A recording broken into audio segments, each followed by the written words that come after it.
দিয়ে জিনিসটাকে সফট করে নিতে হবে।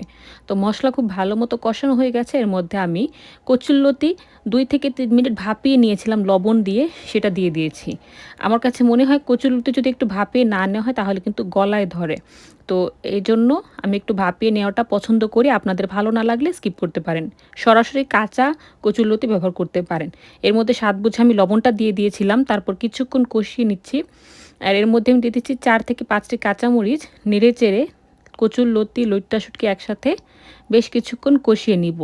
ভালোমতো কষিয়ে না নিলে এটার স্বাদটা ভালো আসবে না। তো ঢাকনা দিয়ে আমি ধীরে ধীরে এটাকে কষাচ্ছি। খেয়াল করে দেখুন কচুরলতি থেকে অনেকটা পানি এমনিতেও বের হয়েছে। এই পানিটাকে শুকিয়ে নেওয়ার আগ পর্যন্ত কিছুক্ষণ কষিয়ে নিব। পানিটা শুকিয়ে গেলে তেল মশলা ভেসে উঠলে এর মধ্যে আমি ঝোল ব্যবহার করব। তো কিছুক্ষণ নেড়ে-চেড়ে এটাকে আমি ভালোমতো কষিয়ে নিচ্ছি। আর এর মধ্যে আমি দিয়ে দিচ্ছি চিংড়ি মাছগুলো, ভেজে তুলে রাখা চিংড়ি মাছ দিয়ে দিলাম। এবার চিংড়ি আর কচুরলতিকে একসাথে কষাতে থাকবো।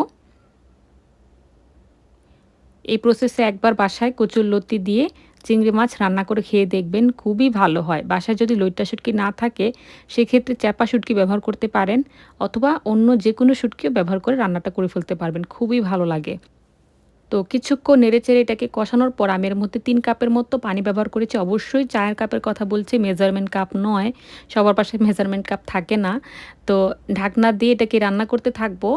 এমনভাবে রান্না করব যেন কচুরলতি একেবারেই সেদ্ধ হয়ে যায় কিন্তু গলে না যায়। জিনিসটা একটা আছে না যে ভর্তা, ভর্তা হয়ে গেছে, এরকম হবে না। বাট কচুরলতি প্রপারলি সেদ্ধ হবে। আবার কচুরলতি একটু শক্ত, শক্ত থাকলেও কিন্তু খেতে ভালো লাগে না। তো খেয়াল করে দেখুন ঝোলটা একটু মানে ঝোল, ঝোল রয়ে গেছে, এটা আরেকটু ড্রাই করব, সেই পর্যন্ত একটু রান্না করতে থাকবো। তো ফিরে এলাম কিছুক্ষণ পর, ঢাকনাটা উঠিয়ে একটু নেড়েচেড়ে নিচ্ছি। খেয়াল করে দেখুন ঝোলটা কিন্তু অনেকটা কমে এসেছে, একদম মাখো, মাখো টাইপ হয়ে গেছে। আর এটা ঠান্ডা হবার পর কিন্তু আরও ড্রাই হয়ে যাবে। তো এরকমই রাখবো, এর চেয়ে বেশি আমি ড্রাই করব না। আর কচুরলতিগুলো খুব সুন্দর মতো সেদ্ধ হয়ে গেছে, যেরকমটা আমি চাচ্ছি। তো হয়ে গেছে। এর মধ্যে আমি সবশেষে যেটা করব, ধনেপাতা কুচি ছড়িয়ে দিব। এটা অপশনাল, চাইলে এটা স্কিপ করতে পারেন, কারণ অনেকেই ধনেপাতা কুচি পছন্দ করেন না। তো আমি গ্যাসের চুলাটা নিভিয়ে দিচ্ছি,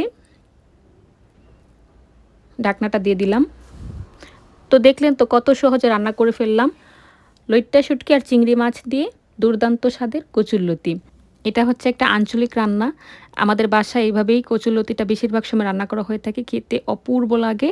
রেসিপি সংক্রান্ত যেকোনো প্রশ্নের উত্তর জানতে কমেন্টে জানাবেন। আমি যথাসাধ্য চেষ্টা করব উত্তর দিতে।